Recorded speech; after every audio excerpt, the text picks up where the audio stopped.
చెప్పండి, మీరు చెప్పండి శ్రీదేవి గారు. చెప్పనండి. ఈశ్వర్ సినిమాతో ప్రభాస్ గారితో చేశారు ఫస్ట్ సినిమా ఆయనకి మీకు. అంటే మీరు రుక్మిణి చేసినా కానీ మీకు తెలుగు. అవునవును, as a heroine first film నాకు ఆయన ఇప్పుడు పాన్ ఇండియా స్టార్ అయిపోయారు, ఎక్కడికో వెళ్ళిపోయారు. అవును. వాట్స్ యువర్ ఫీలింగ్ దాని గురించి చెప్పండి.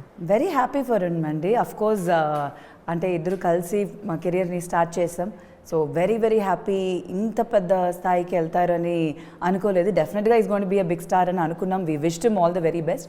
But the way he has reached అనేది చాలా చాలా మంచి విషయం and very proud of him. ఎందుకంటే చాలా మంచి పర్సన్, నేను చాలాసార్లు అన్నాను, అందరూ అంటారు ఆయన గురించి. సో వెరీ వెరీ జెన్యూన్ ఒక హ్యూమన్ బీయింగ్. సో అందరూ బాగుండాలని అనుకుంటారు. ఇప్పుడు మా సినిమా ట్రైలర్ కూడా ఆయన లాంచ్ చేశారు. Very very sweet of him. So అట్లా ఎవరైనా ఒకటి నచ్చితే డెఫినెట్గా అది చెయ్యాలని అనుకునే ఒక క్యారెక్టర్. సో ఆయన సక్సెస్ వచ్చింది, చాలా చాలా సంతోషం మాకు. సూపర్.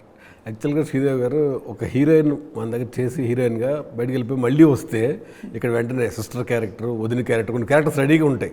నేను చూస్తున్నాం కదా అన్నీ. అది కాకుండా మీకు మళ్ళీ హీరోయిన్ రోలే ఇచ్చారు. అది చాలా జనరల్గా జరగదు. మీకు ఎట్లా అనిపించింది చెప్పగానే ఫస్ట్? అఫ్ కోర్స్ చాలా హ్యాపీగానే ఉందండి. చాలా సంతోషంగా ఉంది. థ్యాంక్స్ టు మై డైరెక్టర్, ఒక మంచి క్యారెక్టర్ని డిజైన్ చేశారు.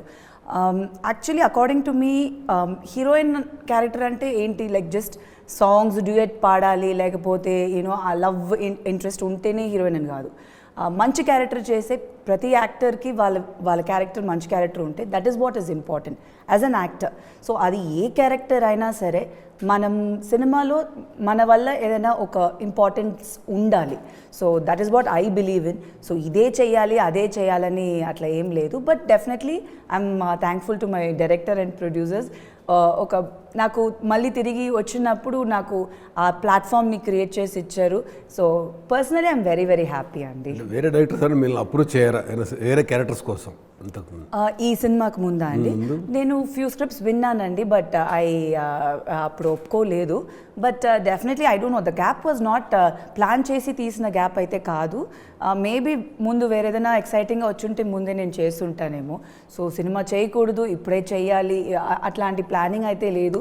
చిన్నప్పటి నుంచి జర్నీ స్టార్ట్ అయింది. సో అది ఎప్పటికీ ఎండ్ అవ్వకూడదు అని నా ఫీలింగ్. Super good.